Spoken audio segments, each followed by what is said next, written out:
Hey guys, welcome back to another episode of Shut Your Face with your host, me, Bree. Thank you so much for subscribing to this and listening to this and being supportive of this. It means the absolute world. It's the coolest thing ever. So thank you so much for listening to our podcast. Let's get into it.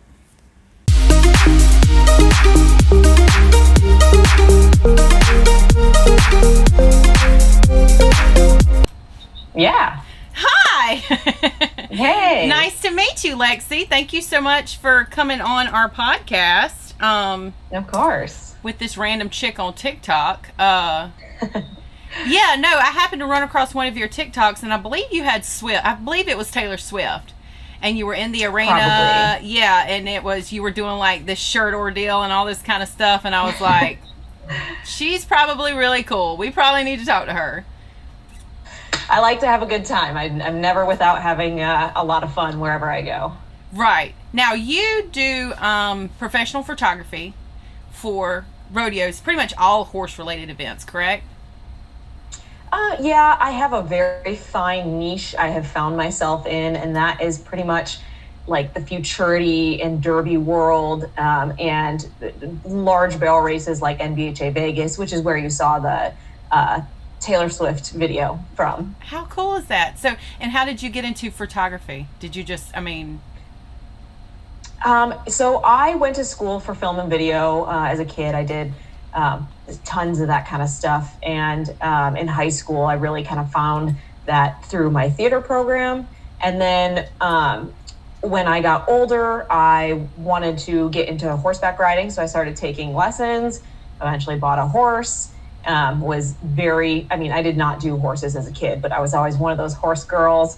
And then eventually taking a barrel racing lesson, I broke my arm. My horse reared up and I went to go grab the saddle horn and I punched it on accident. Ooh. Broke my wrist and borrowed a camera from work while some other girls were exercising my horses for me and, taking them to the barrel races.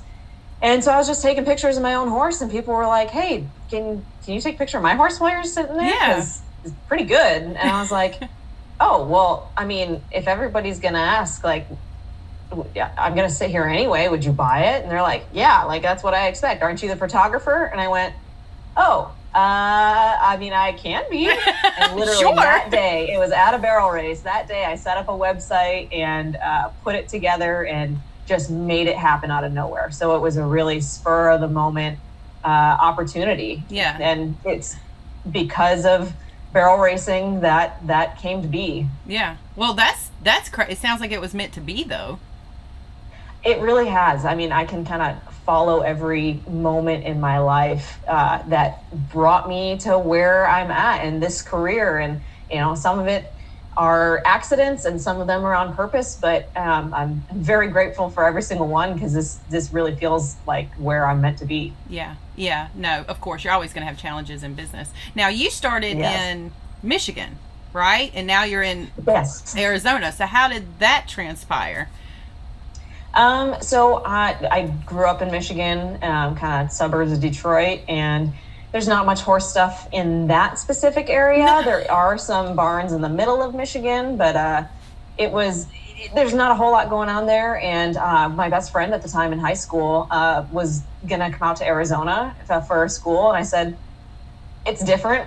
Let's go. I'll follow you out there. And so I did. And that's there was a barn that gave trail riding it was a trail riding outfit. They also gave lessons. And so I showed up one day, I walked up, knocked on the door and said, hey, can I clean stalls for ride time or just hanging out? And it took, probably 6 months to a year, but all of a sudden I was, taking lessons, giving lessons, doing trail riding outfit, guiding the trail rides and stuff. And not that I was any good by any means, but it was just one of those businesses that ran on volunteer time and it worked out great. And then I moved to California for 6 months to go work on a documentary. Oh. And when I came back, I started working for another company, and it was a very corporate job making videos for doctors and things. And it was very boring, but it was able to get me horseback riding lessons and give me an opportunity to purchase a horse. And it got me here.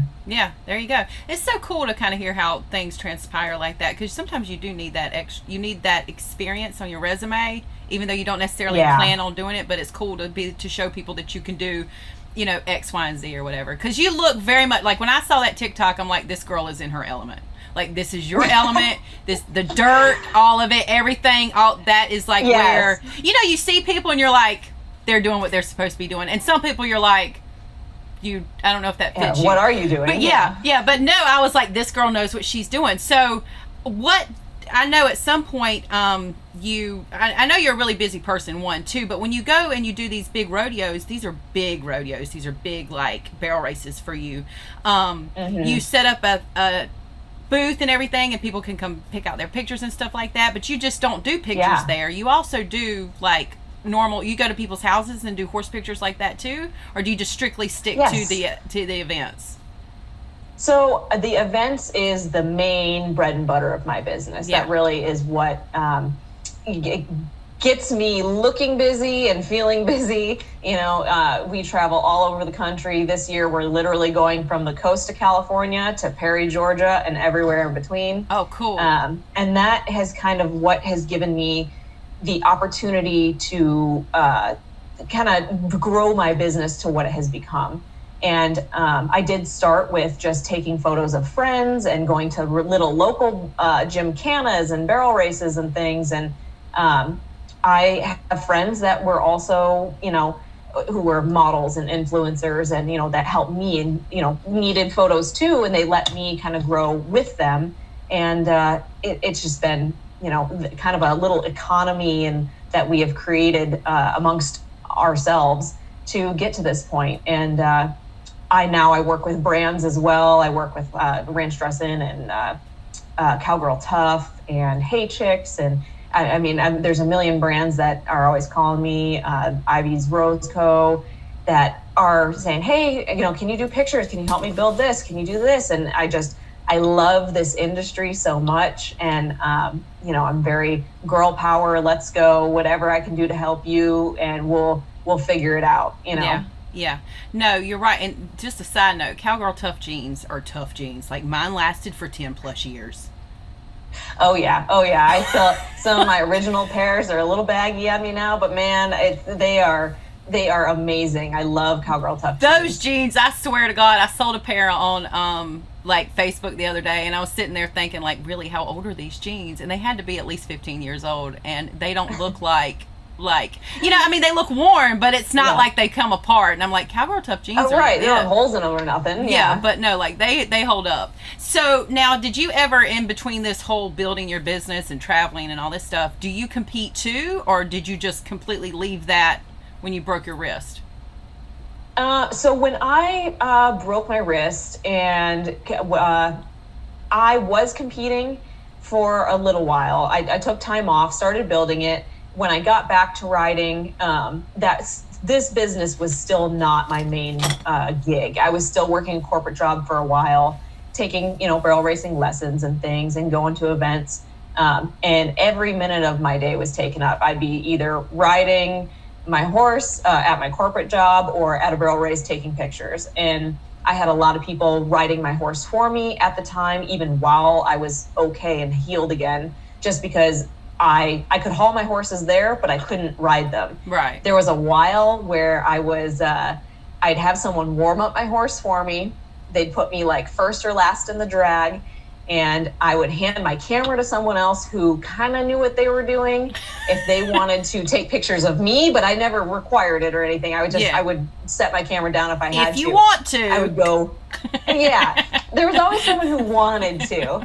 And I would go run to the entry gate, hop on my horse, go make a run, and then hop off. That person would go cool down my horse, and then I'd grab my camera and get the next person right behind me. Oh, wow. And it was that I just learned very quickly that was not nice to my horse. I mean, well, it just wasn't fair to my horse. They were sitting there warming up with someone else in a completely different style. And I wanted to be able to spend that time with my horse and not overdo it for them. So now one of my best friends, who's also my trainer, Courtney Morris with CNC, riding and production. She puts on barrel races as well. Oh, cool. She goes with me to a lot of events, like the Vegas race I was just at. She was one of the pink things running around in the background too.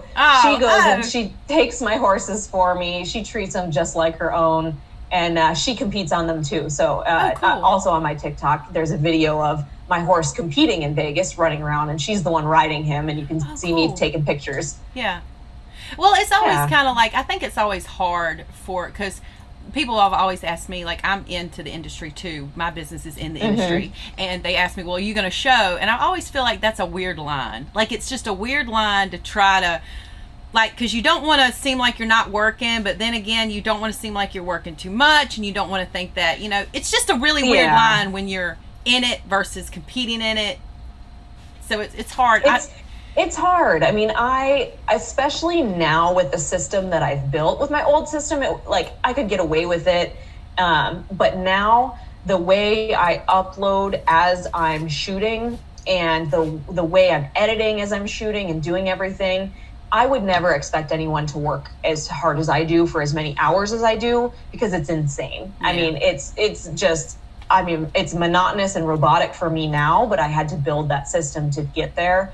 And I don't think I could step away and have the expectation for someone to be able to keep up with that, because now I've just done it for so long, and it's second nature to me. I know all these programs in and out. If something crashes, you have to be able to bring it out like that. And I wouldn't expect, the girls who are helping me with horses to be able to, help fix a computer that's crashing, you know? Right. And so I have just separated it that if I am working an event, I will not be riding. Yeah. I might bring my horses and have Courtney ride them for me. Yeah. But that is, and if I can go out for a big drag and say hi to them, that is the highlight of my day. But for the most part, if I'm working, it's separated. I totally agree. I completely agree. Because I would tell people that and be like, I don't know if I feel right, like, trying to show at the same place that I'm doing business. Like, it feels weird, because you don't want to offend anybody, and you don't want to be, anyways. Now you grew up in Michigan, and you said you didn't grow up around horses. So yes. At what point did you or what happened for you to go, you know what, I'm a horse girl, I need a horse? My whole life I was a horse girl. I mean, I was that girl with the giant, picture dictionary, like, this is every breed of horse that there ever was, and this is every saddle to exist, and this is, I always knew, and it was never something that I ever doubted in my life or had a second thought of. Yeah. I always said, when I have my own, life and adult money, I will have horses, and that's just it was, it just has to be, Yeah. There's some of us that it's just there, you have horses, there's no other life to have. Yeah, no, you're right. Like, some people though, like, I've talked to some people and I'm like, so when did you decide that you, like, when was it, what happened for you that you said you had to have a horse? And it's so funny because it's kind of like both ends of the spectrum. You either have people that grew up around it their entire life, or you have people that like were never around it and they were like the only person in their family that wanted it. And it's just it's fun to hear that, because it's like it's either one or the two, and it's so funny.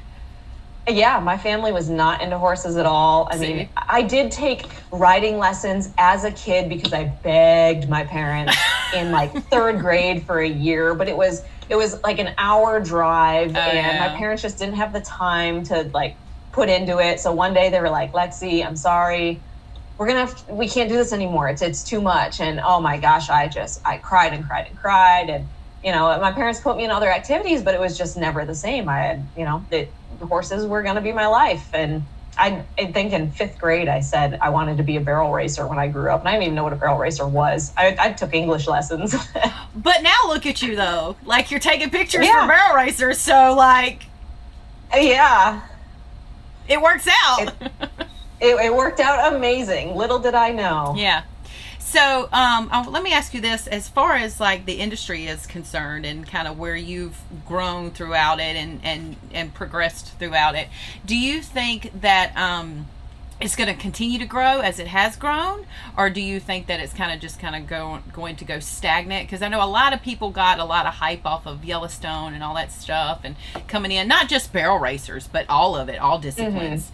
Did you kind of see that same growth, and do you think it's going to stay where it's at, or do you think it's going to kind of come back down? Or I think the industry as a whole, with barrel racing, is at a very interesting point right now, where you have the incentive programs, you have the open barrel racers, and this is just really in my world, and you have the Yellowstone people. It's very trendy right now to be back into horses and whatnot.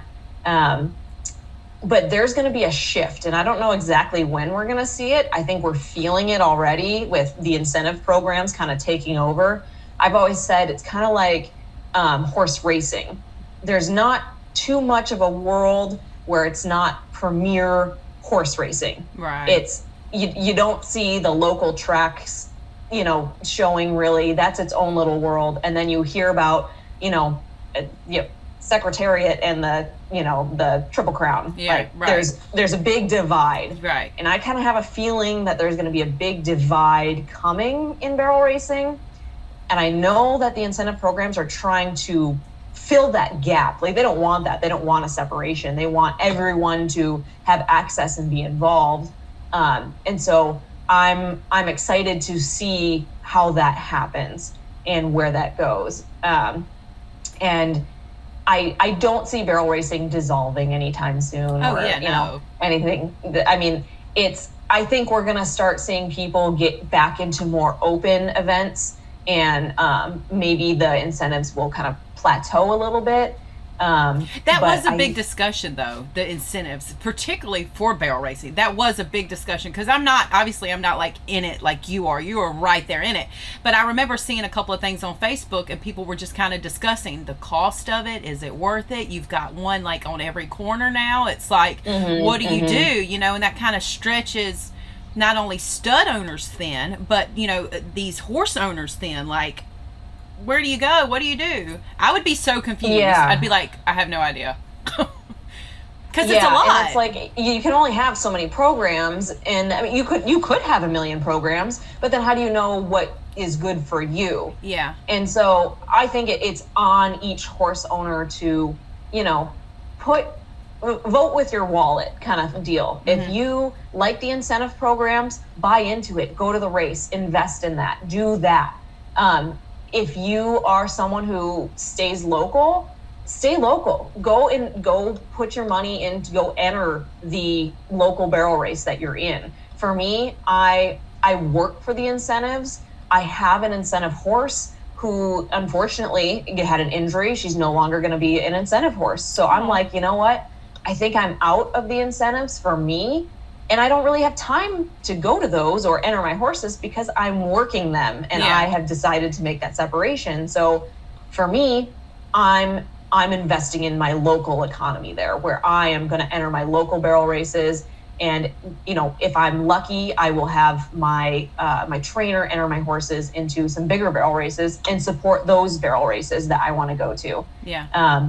Every once in a while, I'll get to travel and go to Nolan Waters in California. I think I'll get to go to that this year. But for me, Cali has a lot of action. What's that? California has a lot of action. I don't think people realize, especially East Coast people, because I'm East Coast, and I didn't realize it until I started working with people in California. Not to cut you off, but I was like, y'all got some stuff going on out there. There's a lot of cow stuff. You got dressage people out there, and Western dressage, cowboy dressage people. In rodeos and stuff. So Cali's got a lot going on out there. I mean, just in barrel racing alone, the West Coast Barrel Racing Association is an incredible association. If anyone is looking for something on the West Coast, and they cover, Oregon to Arizona, basically, and all that area. And they're a very old school program where they do tons of prizes, points throughout the year, and then they do a huge finals race in Tulare, California, at this beautiful facility. And it's just a really cool old school barrel race. And I did my first one this last year, and I am excited to be a part of it for hopefully, as long as it exists, because it is a really cool program. Is it pretty out there? It's gorgeous out there. See, I would love to visit and just see it, because it would be different, it would just be different. For sure. Yeah, because East Coast, you probably know this, we just like Georgia, that's the biggest and furthest you're really going to go for barrel racing. Like, it's just not. That's it. So, because I've been to Perry before, not for barrel racing, but that's, then you have like Florida, which is cow horse kind of country, and then English down there or whatever. I'm sure, have you been to Florida? Yeah. Then that's kind of I have not been I've been to Florida, but I have not been to the horse facilities in Florida. Oh, okay. And I know like that new facility that they just built is incredible. I know they've held a couple barrel races there, but it is mostly English high-end facility, which is awesome. And I hope that they invite us, Westerners in a little bit more as much as we can. Yeah, no, for sure. But right now, that's just really how it is. Like, that's the dynamic of it, So, but no, that's cool that you get to go to California and do all of that kind of stuff. I was going to ask you something else, but I forgot what it was. You were going to California. I had a train of thought there. Good thing I can edit this. Yeah, no, for sure. Do you do videos? I do. So actually what kind of, I think where people got to know me the most is very early on in Lexi Smith Media. We started this thing called Ghost Videos, and I was not the original creator. I think somebody told me about this. What was that? Somebody told me about this. I had a girl on, she mentioned it, and I didn't get a chance to go find it because I have no idea, but she explained this to me. So you did this. Yeah. So it's a really cool concept where you put, you kind of record the entire arena and you don't let the camera move. And if you record everybody all day in a very fancy way, you can put 2 runs on top of each other and watch exactly how your run compared to someone else's, or how all 3 of your runs throughout a weekend compared to each other. And it's the perfect timing. I mean, I line up the timers when the timers start, and finish. And you can see, oh yeah, I was faster on my first barrel, or, oh my gosh, look at all this time I'm losing. And it revealed for me a lot of secrets in barrel racing that like, wow, this is where certain horses win. And this is where futurity horses win. This is where rodeo horses win. And this doesn't matter at all. And it's really cool to see. And I think now we have a lot more of like Tanner timing, or where they time between each barrel and around each barrel. And that's definitely the more mathematical correct version. But a lot of people are visual learners. I'm a visual learner, and that's where that helped me. That's so crazy. They're really cool to watch. Everybody wants to see them. You can do like the 1D, 2D, 3D, 4D winner all together, and that's always going to look the same because it's, they're a half second off of each other, so they kind of look like a caterpillar, kind of running through the screen. But we kind of stopped doing those. They take a lot of time and a lot of work. And everyone wants to see them. Not everyone knows how to watch them and improve themselves. They think they're cool, but they don't necessarily know how to use it as a training tool. And the timers are just a so much easier version of that, because you can just get it, print it, you're good. The Ghost Videos, they take hours to set up, hours to download, hours to create. And, it's one of those things that I'll pull them out every once in a while, but it's going to be, it has to be something real special. Yeah. No, I mean, like, you're right. A lot of people are visual. Sometimes you don't see what you're doing until you take yourself off your horse and look at it. You have to see, because you could, a lot of people could be, I remember riding, you sitting there thinking, I'm bouncing all over you feel like you're bouncing all over the place, or you're like all this and that. And then you see yourself in a video or a picture and you're like, right. Okay. All right. I'm not doing that, but I am doing this, so that's really cool. That's crazy that you brought that up, because she literally said something about it. She's in Connecticut, and she's Boss Mayor Energy on TikTok, and she's really cool. Her name's Carol. Yeah, she was on here, and she mentioned it, and I was like, okay, that's cool. So, that's one of my favorite things is for people to see how close they really are in barrel racing. And so whether it's a ghost video or a photo now too, you know, people will be like, oh my gosh, I don't want to even look at my pictures. It was such a bad run. Or I don't want to, you know, it's a waste of money. I hit a barrel. And I'm like, no, that's the perfect time to get a ghost video when you hit a barrel, because you can see exactly why. Was your pocket not big enough? Was it too big? Was it like, how did this other person get closer in? And with photos, they think they had this terrible run, and it's such a confidence booster for them to come in and open up those images and go, oh my gosh, we look incredible. Like, this picture is incredible. And I'm not that bad. Yeah, you look really good. Everyone looks so good. It's rare that I don't get a good picture of someone. Yeah. Like, it's all about, you know, the photographer's timing, because these horses are all athletes. You're running full speed. We'll get a good picture of you. And, you know, just trust me, go look at your pictures. They're going to look good. What's your most requested picture? Like, is it the picture that's around a barrel, or is it one leaving, or is it like, what's your most requested picture? So the most requested is hands down second barrel photo going around it. Like, it is the classic number one. That's what everyone wants. That's what, you know, the publishers want to put in the magazines and online and whatnot. But I personally love the stretchy shots when the horse is coming out of the barrel. Yeah. I think those just look so cool. It's a little different. It shows how athletic they are coming off of it, like, and how quick they are to come off of it. Sometimes it tells, you know, how far they got off the barrel if they're kind of, you know, behind it a little bit, but, you know, it's all good. Yeah. Yeah. You can use it, like you said, some people will use it as a training tool, and, you know, or someone or whatever. Now, my next question is, what's probably the biggest hurdle you had to come over in your business? Was it the actual photography itself?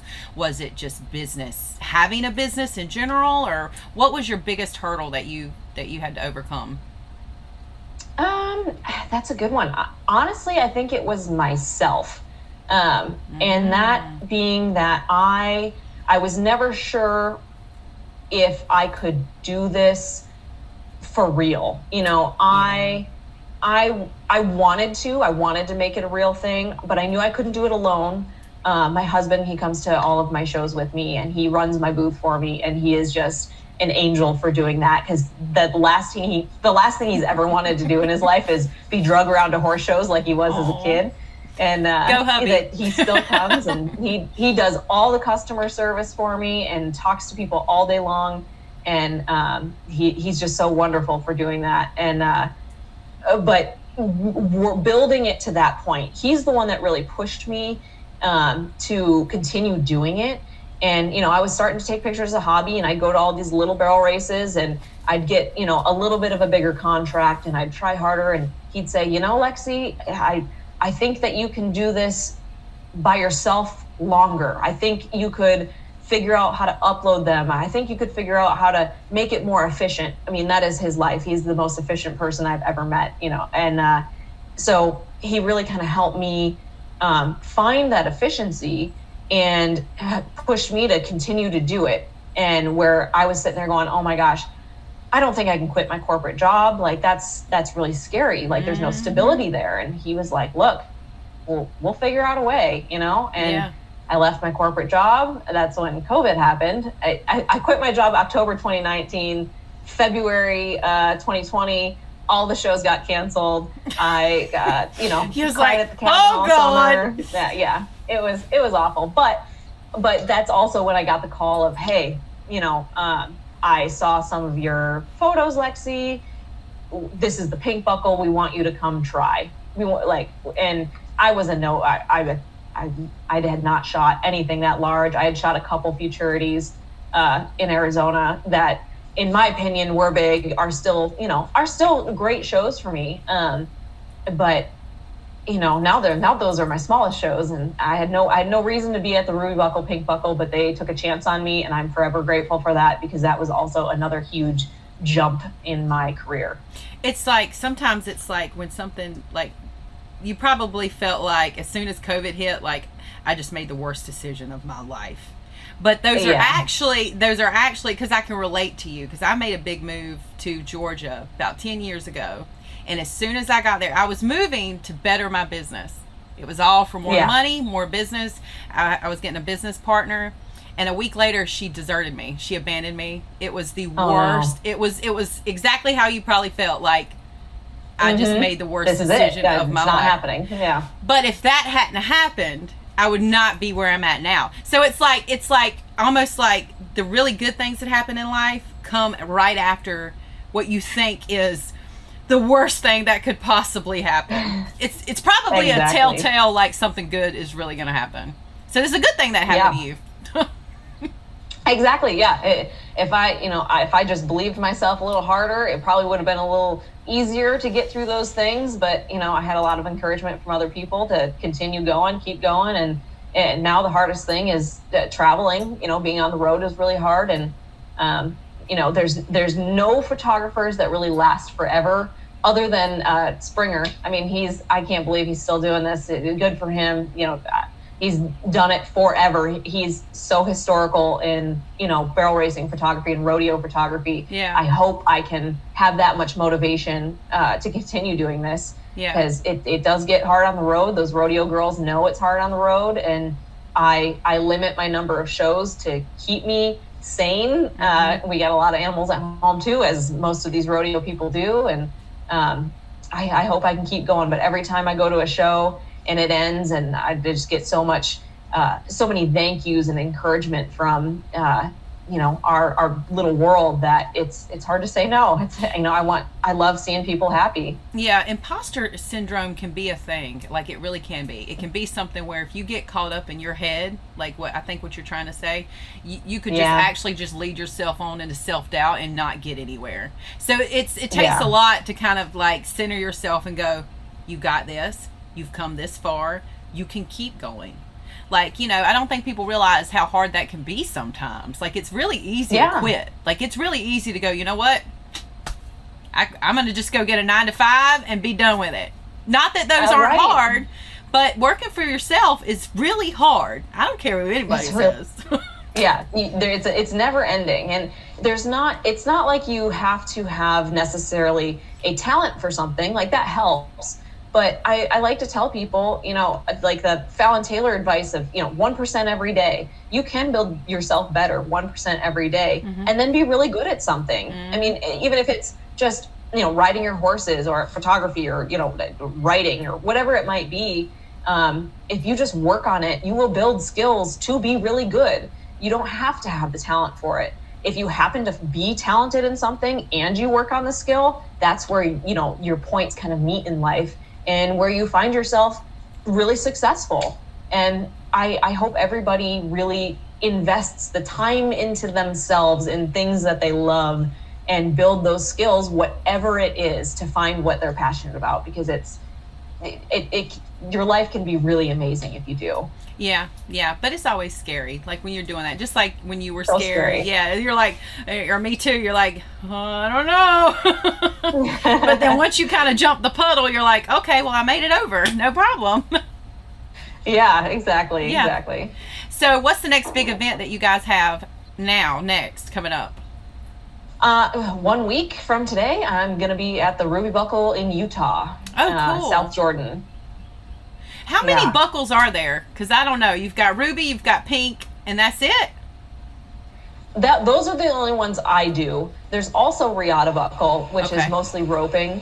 But I don't do that show. That is a huge show on its own. They keep kind of the roping separate from the barrel racing. But just, pink buckle, ruby buckle. Pink buckle is one big show every year. The ruby buckle has 3 events every year. They do a central show in the spring, a west show in the summer, late spring, and then a east coast show in the fall. So that one's going to be, they moved that one up to Labor Day, I believe, weekend, and that's going to be in Perry, Georgia this year. They were in Memphis, Tennessee, which was a beautiful facility, but they wanted to see if they could get that kind of southern, more Florida, Georgia crowd coming in, and so we're going to try that. That's a brand new facility for us, and we're really excited to try it. I didn't know that. I had no idea it had 3 separate shows.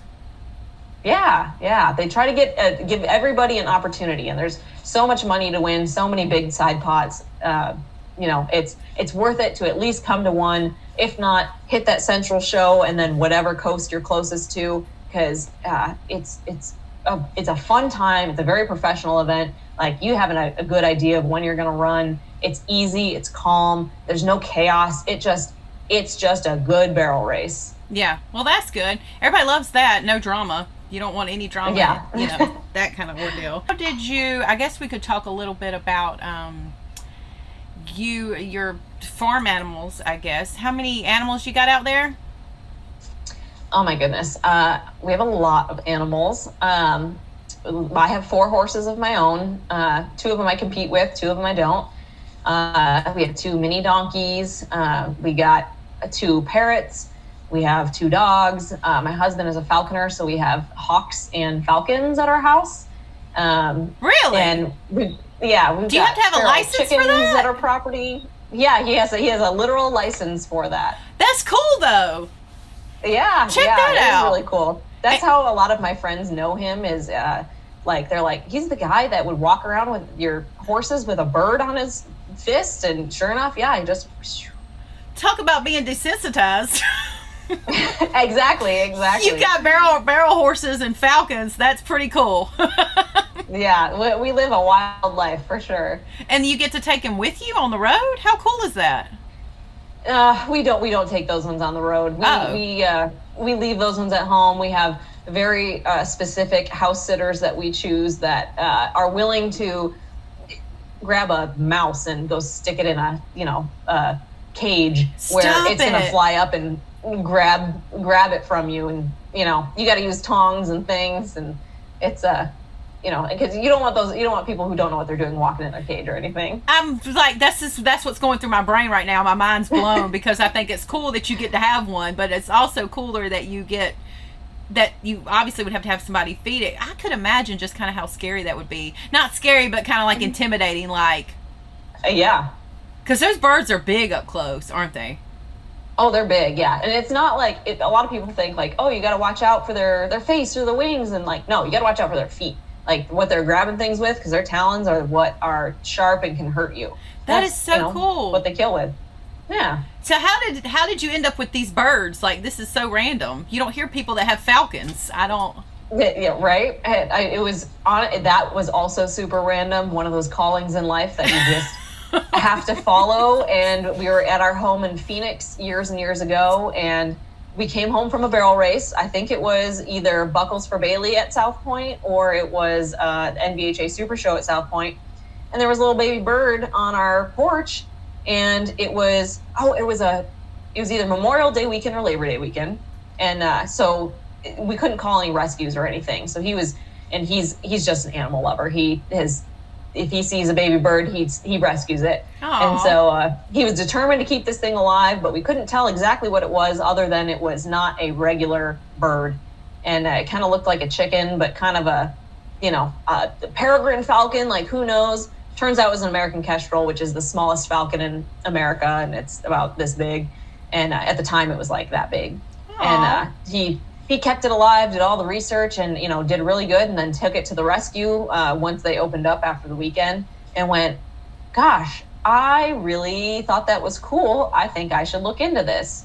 And then he got his license and went, and you have to do like this apprentice program and then become a journeyman. And you have to you go underneath someone and they show you how to raise them and catch them. Because you can buy birds, you can raise them yourself, or you can go pick one up out of the wild. It's crazy. This is fascinating. I'm so fascinated right now.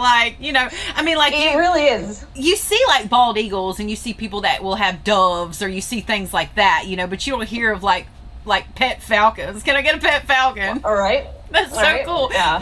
They're not very friendly or cuddly or anything.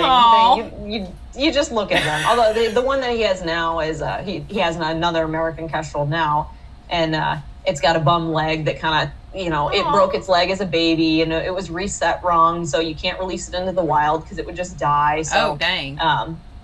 So that one is very pet-like and lives inside our house, and she hangs out in the bathroom most days, but she'll fly around and she'll land on his head and just kind of chill there. That's so cool. I I just think that's so close. That's interesting to hear that because you just don't see it. You don't hear about it, that much. You don't. It's a weird little fun fact. What is your favorite barrel race food? Your rodeo food that you like? What's your go-to?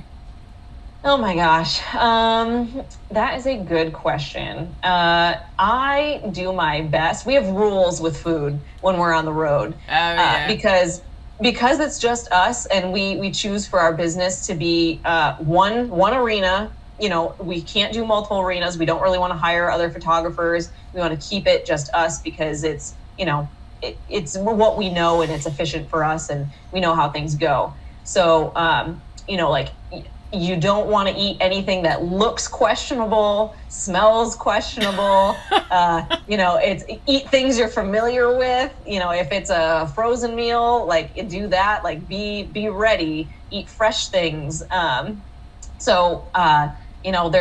I love at like Lazy E Arena they have like walking tacos and those are my guilty pleasures. Oh wow! But when we're sitting there all day.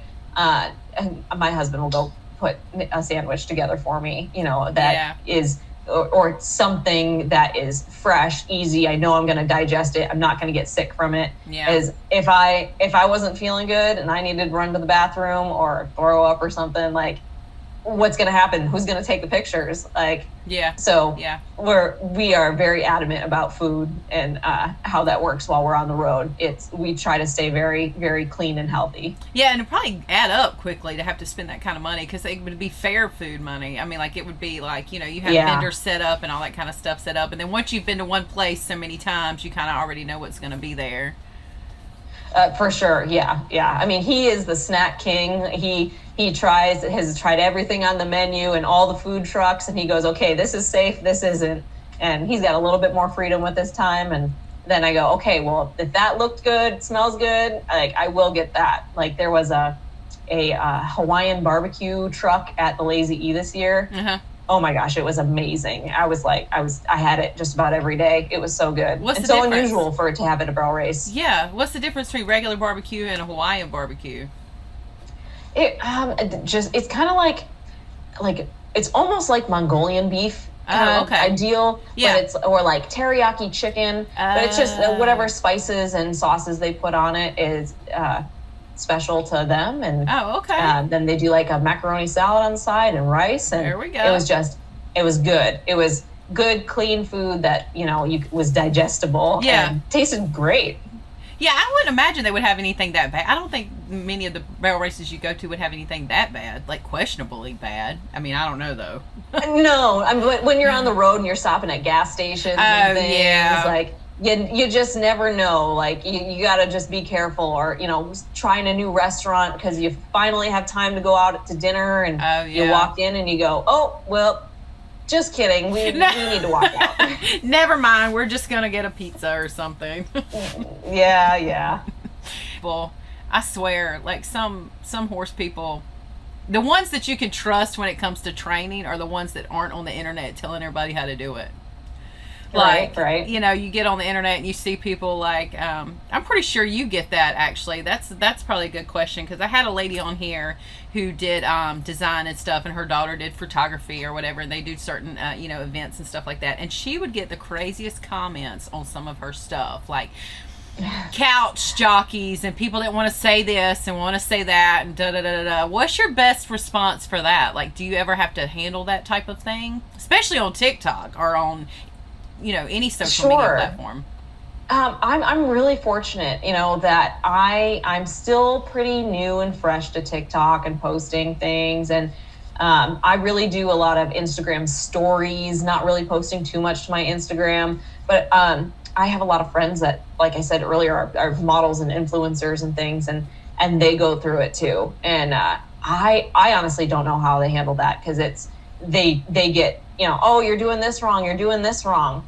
And that's kind of you got to believe in what you're doing is the right thing. Yeah. And not let people come into your space and take over what you're doing, because what makes you special is you. Right. And so if what you're doing works for you, you cannot listen to all these other people.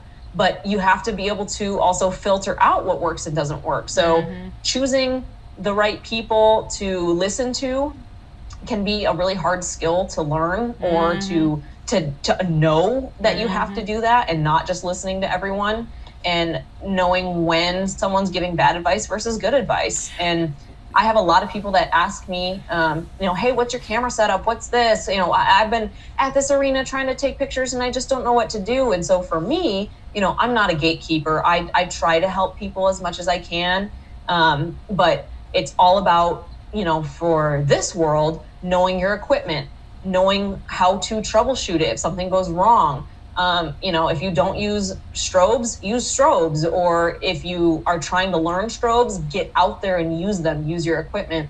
And so for horses, I think it's the same thing. You need to know your horse. You need to know your equipment. You need to, intimately know these things. You need to, go look at your bridle and make sure all your Chicago screws are tightened, and know if there's a little tear, or, hey, this bit isn't working for me. I should go talk to an expert and explain what I need, and then have them fit me for something properly. Or if you don't know something, it's okay to ask, but know that you don't want to ask Joe Schmo. You want to ask an expert in their industry. And, hopefully those people are willing to help out, because it might not be necessarily a barrel racing trainer that's going to be able to help you in barrel racing with saddle fitting, because they're not necessarily a saddle fitter, they're a trainer. True, so if you have a behavioral problem, they can work you through that. And they might know something about saddle fitting based on the brands that they buy, because that's what works for them. But that might not work for you and your horse. So we never did saddle fitting.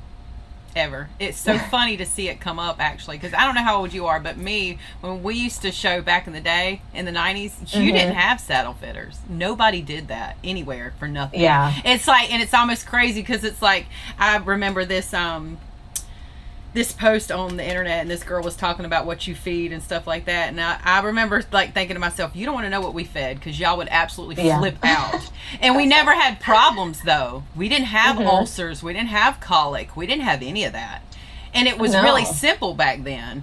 But it was much more simple. Yeah, but kind of like what you're talking about, people will project their fears onto you. Like they'll project what they think onto what you're doing. That's the noise that I know you've got to learn to try to figure out what people are doing or not doing. Absolutely. That's something I like to talk about too, is, I think you're going to lose my camera. No, you're still. Luckily I'm smiling. I'm going to get some help here in a second. Blake, I need a battery, for my camera. It's okay. Just the camera ran out of battery. Lasts a little longer, but it's working hard. What's up? Yo. The Falcon guy. That's Blake. What's up? That's so cool. What are you doing? I'm just talking to my pet Falcon. Sure, I'm sure he'd love to talk to you about them if you ever wanted to interview him about them. No, I mean, horses, but no, I was being funny if somebody said, "What are you doing?" and he could just be like, "I'm talking to my pet Falcon." Talking about birds. But so I think it's really funny that we talk about how, like, things used to be so simple, and it's, horses, we put so much into them, and all these saddle fittings and special diets and whatnot, and it's like, well, we've specialized everything in life. It's the same way we specialized horse photography. I'm a barrel racing photographer, and there's rodeo photographers, and there's all these things, but with horses, we are creating athletes, and a track runner doesn't go run barefoot necessarily, unless that works for them and that's their thing. But they have to have a specialized form fit shoe that has special spikes on it to get them to, get as much grip as they can. And we're doing the same thing for horses now. We are finding better shoes, better saddle fits, better bridles, better training methods to get them through these programs and get fast as possible. And that's, I think, why we're seeing our industry take off the way it does. And why there's so many different options is, that not everything works for everybody. And if there's only 5 trees, well, does that work for most horses? Yeah, but like some of them, every once in a while, you're going to need to go get a special form-fitted tree because you got a crazy horse with a sway back or something, And as annoying as it is and as expensive as it is, if you want to play the game and you want to go win the 1D at the Pink Buckle or the Ruby Buckle or the Royal Crown or NBHA Super Show, you need to set your horse up for it, and you got to set yourself up for it. Mm-hmm. We should be working out, for our horses. Go for a walk, go for a run, go for lift weights. You got to be able to lift your leg to get around that barrel, because every stride counts, every movement counts. One step loses it. That's one of the things that I learned in barrel racing with the ghost videos is, someone would lose the race because their horse set their foot wrong on a turn. Right. It comes down to having the perfect run. Yeah. And some of it's luck, where if, that person that day had a good day, their horse was feeling good, and that horse placed its foot perfectly every step of the way.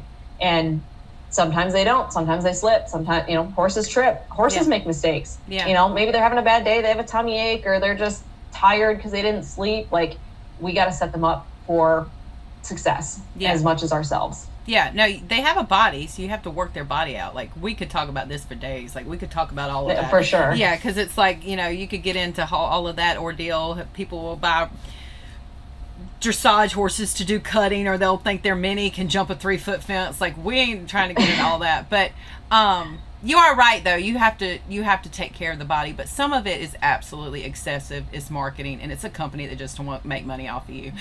And the reason why I'm saying that is because, like, I had Shannon Kerr on here, and we got to talking about in depths of how they barrel race in Brazil. Oh yeah, very different. Massively. Like, you almost look at it and you're like, they're way better. What are we doing wrong? And they are a lot more simple. But you are right. You can't expect a horse that you're not exercising, that you're not taking care of, to do things that a horse that is taking, just like our bodies. I mean, like, it is what it is. It's crazy that people don't put those two together, when it comes to horses and people. And that's the difference between a hobbyist and a professional, is the, professionals down in Brazil, like, that's all they do is they ride those horses, and they get to know them very well, and they say, okay, how do I get this horse to run as fast as possible without me getting in the way? And they might ride a little crazier than we do, but they're letting the horse work and make the most efficient pattern possible, regardless of what they look like. And they're reaching down to grab those barrels because they are so close to those barrels that they're rocking and rolling. So, it's crazy. They don't care about as much of sit in the middle and get it right.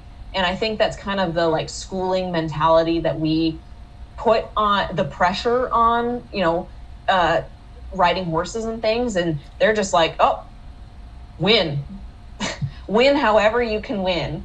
And we sit there and go, oh, it's so calculated. And sometimes it's just not so calculated. Sometimes you just got to go out there and do it. Yeah. You could overthink things. Like, we just talked about that in business. You could sit there and literally overthink yourself out of something that you should be doing. Like, just get up and do it, Like, that's the best way to start anything. Just start. Yeah, go do it. Invest in yourself. Give the time. Like, that is all life is what do you want to do? What do you want to double down on? If you want to spend your life learning, that's great. And you can sit there and you can read all the books in the world, but until you start experiencing and doing, you will never know how to apply the things that you learned to real life. Right. You just got to go out there and do it. And it's going to be different for everyone. Yeah, no, absolutely. Now, what are some of the big goals that you have for your business in the next 5 years or 10 years? Where do you see yourself, or like to see yourself? Yeah, I think for me, I'm going to start, I have my main events that I'm going to be doing for photography. But I am going to be focusing a little bit more on, like, the TikTok videos and working with brands and things, and working with some other barrel racers and influencers and things. And I really enjoy collaboration and working with other creative people and bouncing ideas off them and building businesses together and things. And that's just something I've always done. And so, the couple TikTok videos that we have so far that are the fun ones that have, done well are things that, I've just had in my head and thought would be funny, and people are enjoying them. And so, while I want to set a goal that, every event I'm going to go to, I'm going to make this great grandiose video, I can't really realistically do that at every single one. It just kind of depends on how much time we have. Right. So I need to make sure I'm setting myself up for success by either, doing those videos outside of my work hours of, shooting events, or, collaborating with other people and saying, hey, like I'm making these videos for myself right now because that's what I have available to me. But, if you would like to make a video, I'm the media person. Right. That's what I do. That is my business. And so I'm working on a lot of collaboration stuff this year. There's definitely going to be a market for that. There already is one, but it's going to get bigger because it's like people literally watch TikTok like they do TV. And, why would you pay $10,000-$30,000 for a professional commercial when you can hire an influencer for $1,000 or $2,000 or whatever it is, and then pay a photographer? You've got less than, I'm shooting high when I say $5,000 into something that's actually going to be seen by the people that are going to buy your product. Like, it's literally a no-brainer. So, that sounds very smart, and I think it's obviously something you should do, because literally, nobody watches TV. They are on TikTok. They are on, even Facebook. I don't even have a TV here. Yeah. Even Facebook's starting to feel like Craigslist. It's like not even. Yeah, everything's for sale. Well, it's just not the same entertainment, I guess. I don't know. Maybe I'm wrong, but I feel like TikTok is just absolutely growing by leaps and bounds. And it's not just the lives and the TikTok shop where you make money. It's like what you're talking about. The opportunities that you're gonna dive into. Like, that's where it's at. That's where it's gonna be for the next couple of years. Absolutely. Oh, for sure. I've no doubt in the world that the way we're going is and have been. The Western industry, I think part of what has made me successful is knowing that the Western industry is always a little bit behind on things. Yeah, true. And if you look at pop culture or what is really trending now in outside of the horse world, you can see where we're going to go. Yeah. And so the rest of the world is already on to the next trend or the next part. And we're going, oh, well, of course, why aren't we hiring influencers? That's so smart. Like, they were doing that how long ago? Like, going grassroots on that. And for us, it's like, okay, well, or for me as a media content creator, like I have those skills and I just bring them into the horse world. And that is how I did this anyway, is I was went to school for video and film and was a horse girl. And I said, how do I bring these two things together? And I just noticed that there was a quality difference. And so up-leveling that quality in the horse world was a big push for my business, and showing that there is better stuff out there than, your camera phone or, just videoing regularly and doing, the slow-mo videos and things. Well, no, you are right, because you just hit on something that could be a great thing to talk about, because I had Billy Smith on here, and he explained it perfectly. It's the same thing that you're talking about. It's not necessarily that the Western industry is behind as much as it's like we get closed off. The Western industry has a way of being like, oh, you're not welcome in. Nope, we don't want no new people. And I'm not saying that in a negative way. It just is what it is. Like, it's very much a thing. And it's hard to kind of break through that with like, hey guys, we need to keep up with the rest of the world here. We need to we need to do some things differently. Even like, I'm sure you see it with photos and stuff. I see it with merch and awards, something as simple as that. Like, you see it with that stuff. Like, new is scary to the horse world because we do have animals involved, and we do have, it's hard to make the other world look at us like, this is an athlete, this is not a hobby. It's hard to get activists to go, we take care of these animals, they're not being abused, calm down. It's hard to get past that. So I'm really glad that you said that, because I thought for a minute I was kind of like the only person that saw that. Like, you feel like you're like in this industry where you're like, guys, y'all are late to the game, let's go. Yeah, and it does feel that way, but really the kind of glasses half full version of that, and something that I have really adopted recently in my life, is that the saying that evolution is creative. And the evolution of anything in life is just getting creative about it. And someone's sitting there, ruminating on, okay, how can I do this better, more efficiently? And that's how we improve and do better and find the things that we do. There's tried and true ways to do certain things that are going to work. And that's how a lot of photographers work. And, hey, pull out your card every 25 riders and go upload them. You'll never lose a photo. That's true. That's a tried and true way. That's going to always work. People will do it, take the pictures, edit them later. That is going to work. You want to be different? Do it faster, do it better, how do you do it better? How do you stand out? And that's getting creative and sitting there and getting more efficient or better. How do you do that? Anything in the world, it can apply that to themselves. I always wondered how quick y'all do that, because God bless your soul, like Photoshop is a whole nother thing, and you're just like, I can't imagine having to sit there and edit that many like there's got to be a lot of photos in one run, and to sit there and have to go through all of them, and it's literally like y'all have them ready within, it feels like a day or two. You're like, and I've seen people almost rush I have them you. ready within seconds. See? For me, it's seconds. It's, I take 7 photos per run. That means, so then there's 5, runs before the drag. I have a system. Well, what really helps is just being consistent in my lighting. And, I do indoor events on purpose because I can have specific lighting there. If I was outdoor, I could do that too, but then my computer overheats because it's working so hard.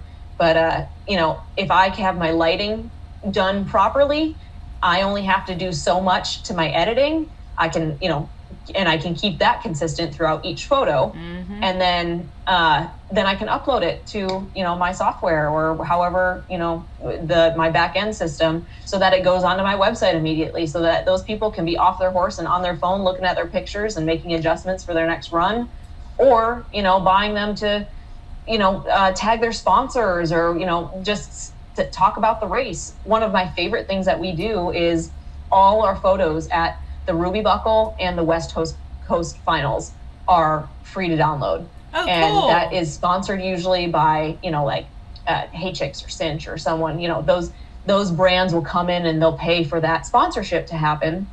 And then I just upload them with their watermarks, whoever the sponsors were. Yeah. And you can download them for free.